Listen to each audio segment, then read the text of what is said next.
warahmatullahi wabarakatuh.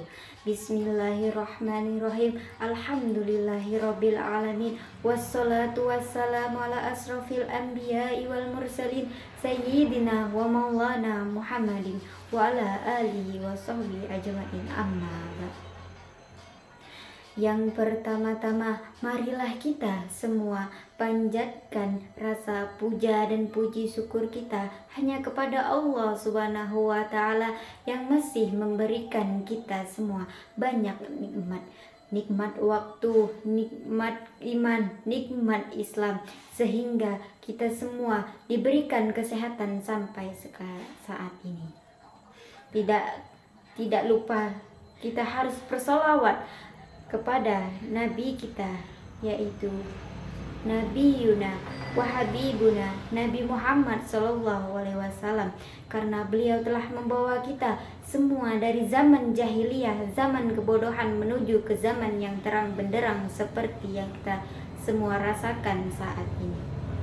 Semoga kita semua masuk dalam golongan-golongan yang menerima syafaat kelak di hari akhir, yaitu hari kiamat nanti. Amin amin ya rabbal alamin. Baiklah, berdirinya saya di sini, saya akan menyampaikan kultum yang berjudul bersyukur. Kaum muslimin yang dirahmati Allah Subhanahu wa Ta'ala, kita sebagai umat Islam hanya meyakini sesungguhnya segala kebaikan dan nikmat yang ada pada kita adalah karunia dari Allah. Allah SAW berfirman, dan apa saja nikmat yang ada pada kalian maka datangnya dari Allah. Quran Surah An-Nahl ayat 53. Betapa melimpahnya kenikmatan yang Allah berikan kepada kita yang tidak terhingga jumlahnya. Allah telah memberikan kita kehidupan mulai saat kita masih di dalam perut ibu kita sampai sekarang. Nikmat kesehatan yang lebih banyak kita nikmati dibandingkan saat kita sakit. Nikmat makan, nikmat minum, nikmat pakaian, dan nikmat negeri yang aman di mana kita bisa melakukan ibadah secara tenang tanpa khawatir adanya bom, penembakan, teror seperti saudara-saudara kita di luar sana yang masih banyak nikmat yang lainnya. Jika kita berusaha menghitung nikmat yang Allah karuniakan kepada kita, niscaya kita tidak akan mampu menghitungnya. Kaum muslimin yang dirahmati Allah Subhanahu wa Ta'ala, pada hakikatnya kita semua tidak bisa mensyukuri setiap nikmat yang Allah berikan kepada kita. Bagaimana mungkin kita bisa mensyukurinya sedangkan menghitungnya saja kita tidak mampu?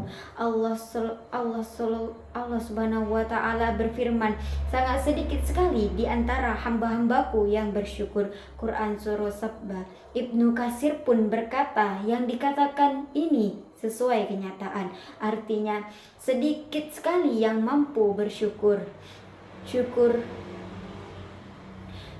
merupakan ibadah. Kaum muslimin yang dirahmati Allah, syukur adalah bentuk ibadah kita kepada Allah. Banyak ayat di dalam Al-Quran di mana Allah memerintahkan manusia untuk bersyukur kepadanya. Maka syukur ini adalah ibadah dan bentuk ketaatan atas perintah Allah.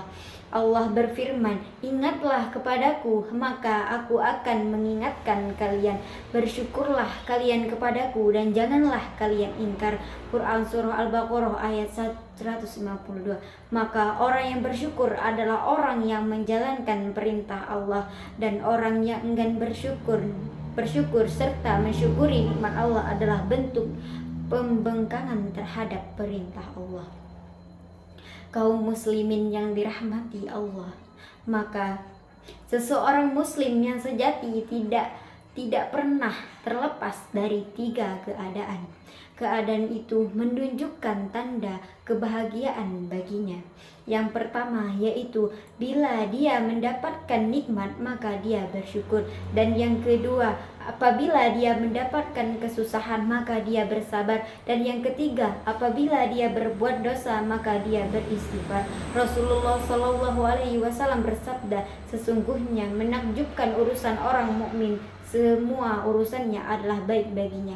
Hal ini tidak didapatkan kecuali pada diri mukmin. Apabila mendapatkan kesempatan dia bersyukur, dan yang demikian itu merupakan kebahagiaan baginya.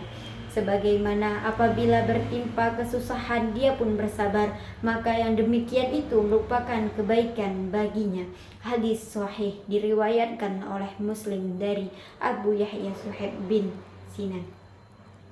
Seseorang yang diberikan nikmat oleh Allah walaupun sedikit tidak mungkin akan bersyukur kalau tidak ada keridhaan pada dirinya. Orang yang mendapatkan penghasilan yang sedikit, hasil panen yang minim atau pendapatan yang pas-pasan tidak akan bisa bersyukur jika tidak ada keridhaan. Demikian pula orang yang diberikan kelancaran rezeki dan harta yang melimpah akan terus merasa kurang dan tidak akan bersyukur jika tidak diiringi dengan keridhaan. Maka dari itu, kita sebagai seorang muslim hendaknya selalu bersyukur dalam kondisi apapun. Dan syukur yang sebenarnya tidaklah cukup dengan mengucapkan Alhamdulillah. Syukur tidak hanya di lisan, namun hendaknya seorang hamba bersyukur dengan hati, lisan, dan anggota tubuhnya. Sebagaimana yang dikatakan oleh Ibnu Qudamah, syukur yang sebenarnya adalah dengan hati, lisan, dan anggota badan. Bagaimana caranya bersyukur dengan hati? Adapun caranya yaitu dengan mengakui dan meyakini bahwa nikmat tersebut semata-mata datangnya hanya dari Allah Subhanahu wa Ta'ala dan bukan dari selainnya, sehingga muncul kecintaan kita kepada Allah Subhanahu wa Ta'ala. Kemudian niatkan untuk menggunakan niat itu di lain yang Allah ridhoi. Adapun bersyukur dengan lisan adalah dengan memuji dan menyanjungkan zat yang telah memberikan nikmat tersebut pada kita dengan mengatakan Alhamdulillah. Sementara tugasnya anggota badan adalah menggunakan nikmat tersebut untuk mentaati zat yang kita syukuri, yaitu Allah, dan menahan diri agar jangan menggunakan kenikmatan itu untuk bermaksiat kepadanya. Syukur adalah sifat para nabi. Nabi Muhammad SAW tidak luput dari syukur walaupun telah dijamin masuk surga. Diceritakan oleh Ibunda Aisyah, Rasulullah biasanya jika beliau sholat, beliau berdiri sangat lama hingga kakinya ngerasa kulitnya. Aisyah berkata, "Wahai Rasulullah, mengapa engkau sampai demikian? Bukankah dosa-dosamu telah diampuni, baik yang telah lalu maupun yang akan datang?" Rasulullah SAW bersabda, "Wahai Aisyah, bukankah semestinya aku menjadi hamba yang bersyukur?" Hadis riwayat Bukhari dan Muslim. Inilah suri tauladan untuk kita sebagai umat muslim. Semoga kita bisa meneladani Rasulullah SAW. Adapun buah dari kita bersyukur, yaitu yang pertama adalah syukur adalah sifat orang yang beriman. Rasulullah SAW bersabda, seorang mukmin itu sungguh menakjubkan karena setiap perkataannya itu baik, namun tidak akan terjadi demikian kecuali pada seseorang mukmin sejati. Jika ia mendapatkan kesenangan, ia bersyukur dan itu baik baginya. Jika ia ditimpa kesusahan, ia bersabar dan itu baik baginya.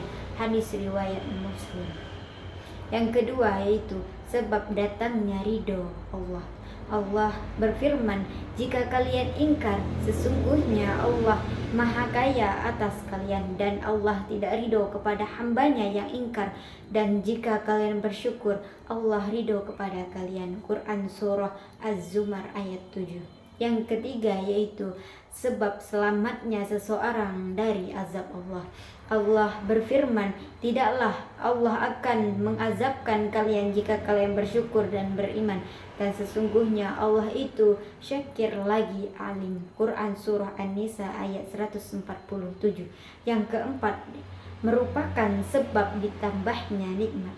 Allah berfirman, "Dan ingatlah juga tatkala Tuhanmu mengumumkan Sesungguhnya jika kamu bersyukur, pasti kami akan menambahkan nikmat kepadamu. Dan jika kamu mengingkari nikmatku, maka sesungguhnya azabku sangatlah pedih. Quran Surah Al-Imran ayat 7. Mungkin hanya itu saja yang dapat saya sampaikan. Apabila ada kata yang salah, saya mohon maaf. Kepada Allah kita sama-sama mohon ampun. Saya akhiri, wabillahi taufiq wal hidayah.